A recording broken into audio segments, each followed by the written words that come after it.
Alright, y'all.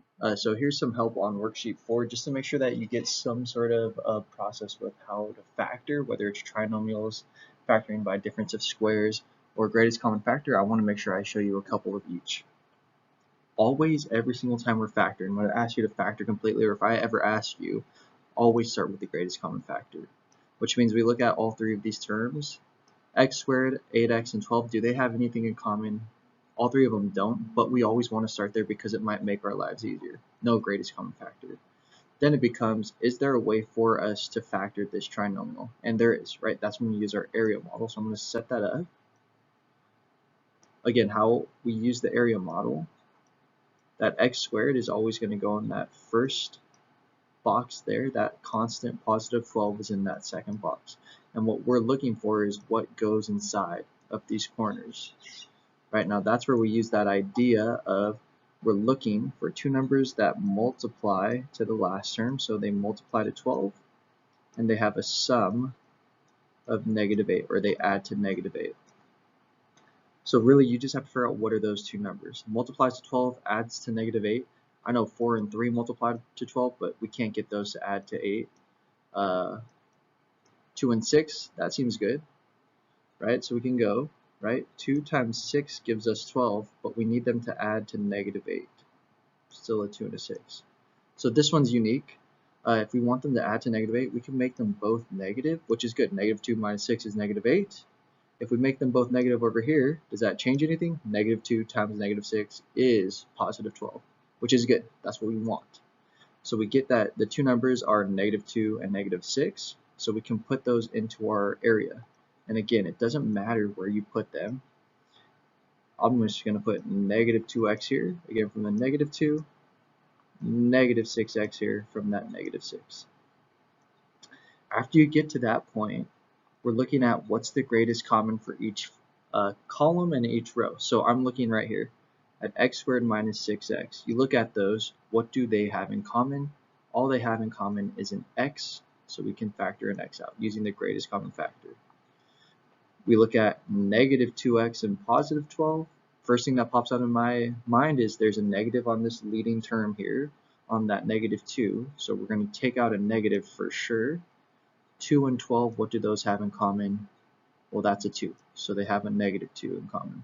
Anytime there's a negative in that leading term right there, make sure you factor it out. Okay, that's our columns done. Now let's look at the rows. Right, so now we're looking at this. X squared minus 2x, what do those two terms have in common? X squared and 2x both have an x, nothing else in common, so just an x. Now we look at this, -6 plus 12.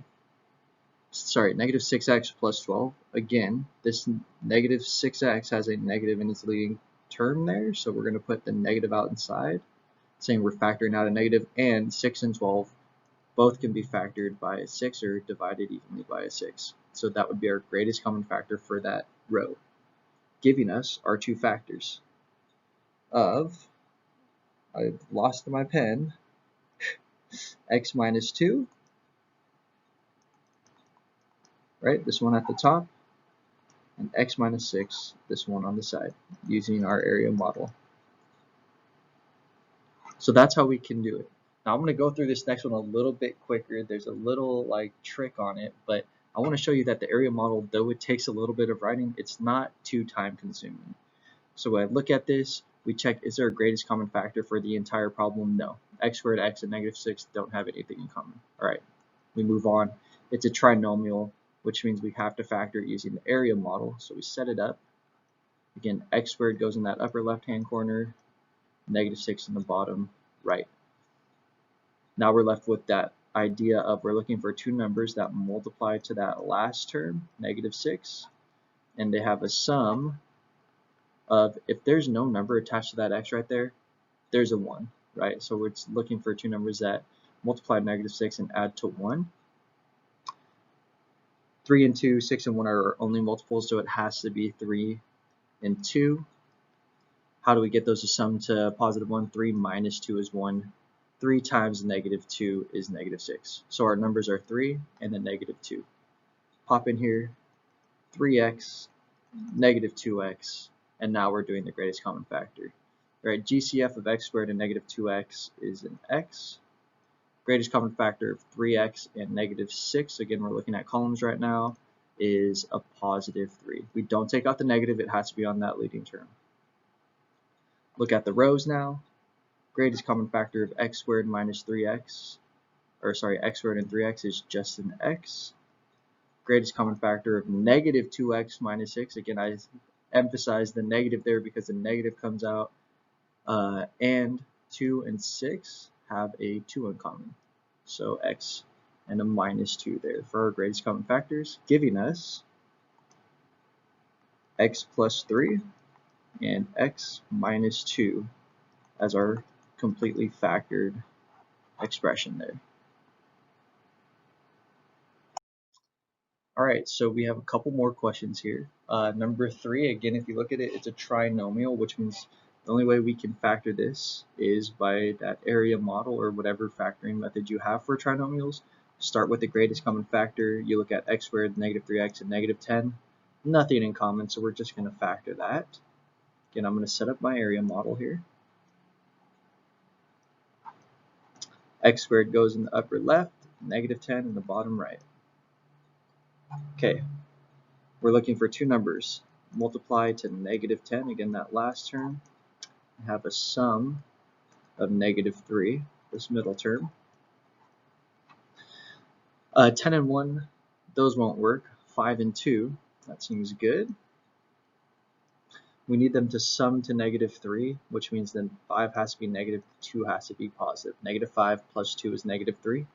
Negative 5 times 2 is negative 10. Perfect. So we have negative 5x and positive 2x is what we'll put in here. Again, it doesn't matter where you put those. Now we're left with the factoring part. We've set up the area model. We factor, again, looking at this first column, what do they have in common? X squared and 2x have an x in common. Now we look at this second column. Negative 5x and negative 10. First off, this leading term here has a negative, so we take out the negative. 5x and 10 have a 5 in common, right? We can divide them both evenly by a 5. Again, what we're doing here is the greatest common factor of each column.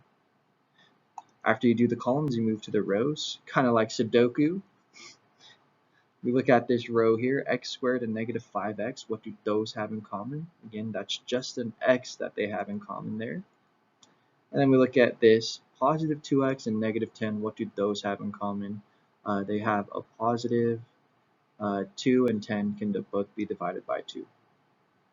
That gives us our two factors, right? We end up with x minus 5 and x plus 2.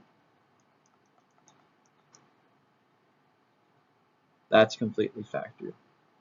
All right, so now if we look over at number 4, this is no longer a trinomial. Now, if you really wanted to, you could think of this as a area model problem, but this is where you look at it and it's really beneficial if you know what kind of factoring you could do here.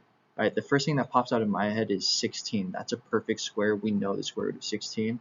The question is, do we know the square root of this first term? And the answer is yeah, that's a 1. We know the square root of 1. So we can do this. This is our difference of perfect squares, right? Subtraction means difference, 2 squares because we have 2 terms. It's a binomial. How I think of these, again, once I realize it's a difference of perfect squares, is I set this up, our parentheses. And I ask myself the question, what would I put inside of this parentheses right here to the second power to get x squared? And hopefully your answer is just an x, right? X to the second power gives us x squared. Same question here for the 16. What would I put in this parentheses to the second power to get 16? That's 4. If you can't come up with that, that's fine. Just work the opposite way. You can just do the square root of 16 and the square root of x squared. That still gives you this x and this 4 right here. Difference of squares was quick. Once you got that set up, you could just pop right down and write our factored form that looks like this. Just keep in mind, one of them has to be positive, x plus 4. One of them has to be negative, x minus 4. The order doesn't matter, and that's the problem done. Okay, so if you can identify difference of perfect squares, the questions will go really quick, but you have to make sure, do you know the square root of both terms? If you do, then go ahead and do it. If you don't, there might be a different method. All right, here's a couple more problems from your homework. Number 5 and number 12 is what we're looking at. I forgot to mention it on that last question, but every single time we're factoring, always start with the greatest common factor, and look what happens here. We look for the greatest common factor. We got x squared and negative 12x. Do they have anything in common? In this case, yeah, they do, right? They both have an x.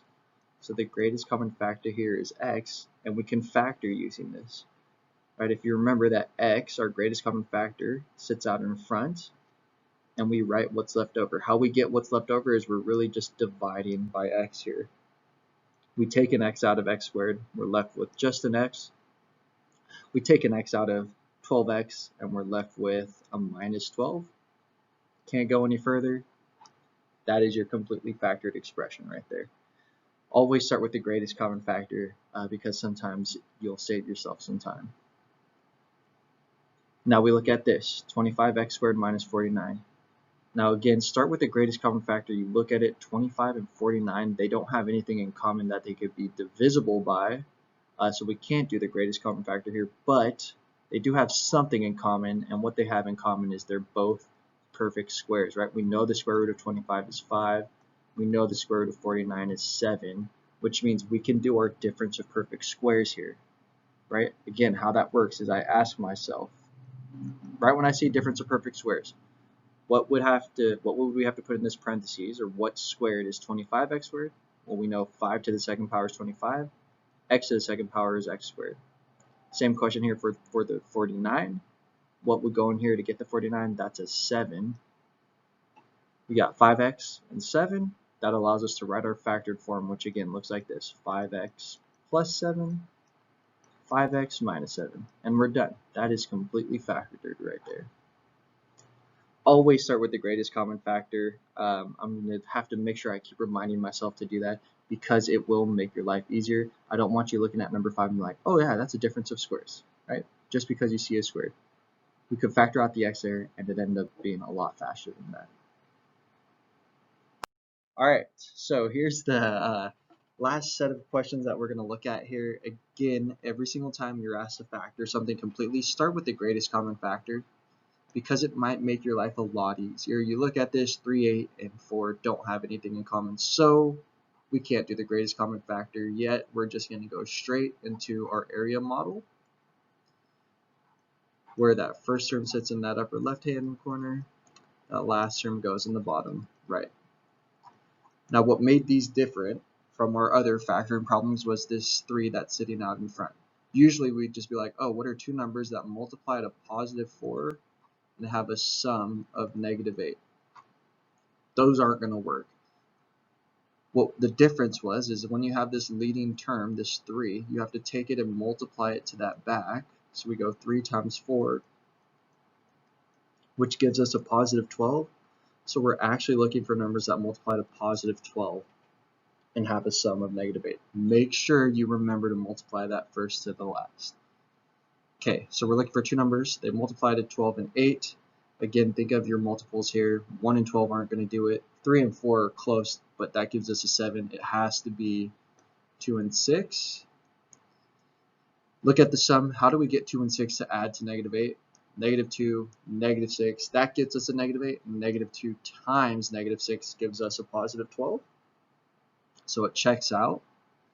So we can now put the negative 2 and the negative 6 into our area model to complete it. And we're left with greatest common factors. Look at that first column. What does 3x squared and negative 6x have in common? 3 and 6 both have a 3 that you can factor out. X squared and x have an x in common. Look at that second column. Negative 2x and positive 4, what do those have in common? 2 and 4 can definitely both be factored out by a 2. And since that negative 2x, right, that's your leading term, has a negative, we're going to take the negative as well. Now look at the rows. 3x squared and negative 2x, what do those have in common? 3 and 2 have nothing in common, so we can't factor out a number, but x squared and x means that they have one x in common. Move to the second row. Negative 6x, positive 4. First thing is we started with a negative 6x, so we could take out a negative. 6 and 4, what do those have in common? They could both be divided by a 2. So we're taking out a negative 2 there, giving us our factors. Right, we ended up with 3x minus 2. And our second factor of x minus 2. And that's your completely factored form there. When it has that leading term, you have to make sure you multiply it to the back. On to 16. Start with the greatest common factor, because sometimes we can get rid of this 3 and then just go into our factoring, but in this case we can't, which means we have to do our area model. Well, we're going to do it anyways, but it could have made it easier. The 3x squared again goes in that upper left hand corner, the positive 2 in the bottom right. To find those missing squares, again, hopefully this is getting a bit redundant, right? To find those missing squares, in this case, because we have that leading term of 3, we're going to take it and multiply it to the back. 3 times 2 is 6. So instead of us looking for two numbers that multiply to 2, we're looking for numbers that multiply to positive 6 and still have a sum of 5. Those two numbers are 3 and 2. Right, 3 plus 2 is 5, 3 times 2 is 6, giving us our two pieces to fill in our missing areas of a 3x and a positive 2x. And now we're left with the greatest common factors of each column and of each row. 3x squared and 2x. 3 and 2 have nothing in common, but they both have an x in common, so we could factor out an x. 3x and positive 2, again, 3 and 2 have nothing in common. X and 2 have nothing in common. If they don't have anything in common, we still have to factor out something, which means that's actually going to be a 1. So if they don't have anything in common, they technically still have a 1 that we could divide them by, so you have to factor out the 1 there. Now let's look at the rows. 3x squared and positive 3x. 3 for sure is what they have in common. X squared and x and an x is what they have in common. 2x plus 2, again, they definitely can both be divided by a positive 2. They don't both have an x, so that's all we can factor out is that positive 2, giving us our factors of x plus 1 and our second factor of 3x plus 2. Finishing off that number 16. Now, I didn't do every single question because you're going to end up doing this same process. If you're having issues with this, make sure you come into my office hours and maybe I could help you out a little more one-on-one. If you're using a different style of factoring, then you have to come into my office hours so I could try to help you out there and see how you're doing. But hopefully this helps you out with worksheet 4 there. Have a good rest of your day.